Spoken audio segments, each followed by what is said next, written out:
சிம்ம ராசி மக நட்சத்திரம். ஸோ உங்க மனைவிக்கு வந்து 45 வயசு ஆகுது. ஸோ உடல் ஆரோக்கியத்துல வந்து பிரச்சனை தொடருது. ஸோ இப்ப காமனாவே உங்களுக்கு வந்து தெரிய வைக்க வேண்டியது என்ன அப்படின்னா, இப்ப சிம்ம ராசிக்கு வந்து ராகு கேது பயிற்சி ஓடிக்கிட்டு இருக்குது. அதுபோக வந்து கெண்டக சனி ஓடிக்கிட்டு இருக்குது. ஸோ அப்ப ராசியிலே வந்து கேது. ராசியிலே கேது வந்தாலே வந்து மனைவிக்கு வந்து இந்த நரம்பு சம்பந்தப்பட்ட பிரச்சனை, ஸோ அந்த டிப்ரஷன், ஸோ அதுபோக வந்து அவங்களுக்கு வந்து ஏதாவது ஆப்ரேட் பண்றதுக்குரிய விஷயத்த கூட இவர் ஏற்படுத்துவார். அப்போ உங்க மனைவிக்கு வந்து அடுத்த ஒரு 1½ வருஷத்துக்கு இன்னையில இருந்து அடுத்த 1½ வருஷத்துக்கு வந்து கரெக்டான சாப்பாடு, கரெக்டான ரெஸ்ட், ரொம்ப டிப்ரஷன் ஆக்குற அளவுக்கு நீங்க வந்து குடும்ப வாழ்க்கை அவங்களுக்கு ரொம்ப பிரஷர் குடுக்காம கரெக்ட்டா மெயின்டெயின் பண்ணணும். ஸோ அது போக அவங்க ஜனன ஜாதகத்துல இருந்து 6க்குரியவர் கெட்டு போயிருந்தாலும், 6க்குரியவர் மறைந்தாலும் சிலருக்கு இந்த மாதிரி பிரச்சனை இருக்கும். மத்தபடி நம்ம அங்கெல்லாம் போகதில்ல. ராசிக்கு வந்து ராகு கேது பயிற்சி ஓடிக்கிட்டு இருக்குது. ஸோ அந்த ராகு கேது பயிற்சி வந்து கொஞ்சம் உடல் ஆரோக்கியத்துல சிம்டம்ஸ் காட்டும். ஏன்னா சனியோட பார்வையில் ராசி இருக்கிறதுனால வந்து கத்தி வைக்கிறதுக்கு கூட சொல்றதுக்கு இல்ல. அதனால வந்து மேஜரா இல்லாம மைனரா இருக்குது அப்படின்னா கரெக்டான சாப்பாடு, கரெக்டான வைத்தியத்தை ஃபாலோ பண்ணிட்டு அவங்கள வந்து மெயின்டைன் பண்ணிக்க சொல்லுங்க.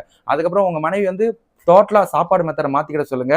கரெக்டான ரெஸ்ட், கரெக்டான இதுல ஃபாலோ பண்ணாதான் நல்லது. அப்படி இல்லாட்டினா இது வந்து இன்னையிலிருந்து 2027 டிசம்பர் வரைக்கும் இப்படிதான் இருக்கும். ஸோ நல்லா இருக்கிற மாதிரி இருக்கும், மறுபடியும் டவுன் ஆவாங்க, மறுபடியும் நல்லா இருக்கிற மாதிரி இருக்கும், மறுபடியும் டவுன் ஆவாங்க. இப்படி வந்து அப் அண்ட் டவுனான வாழ்க்கை தரம் இருந்துட்டு தான் இருக்கும் உடல் ஆரோக்கியத்துல. அதனால வந்து அவங்களை வந்து கொஞ்சம் ஹேண்டில் பண்ணிக்க சொல்லுங்க எல்லாத்தையுமே, உடம்ப டேக் கேர் பண்றதும். ஸோ 2வது சேம் தான் அஸ் யூசுவல் ராகுக்கு அதுக்கு வந்து விளக்கு போட்டு உங்க பேர் ராசினு சொல்லி அர்ச்சனை பண்ணிட்டு வர்றது சிறப்பு. சரிங்களா?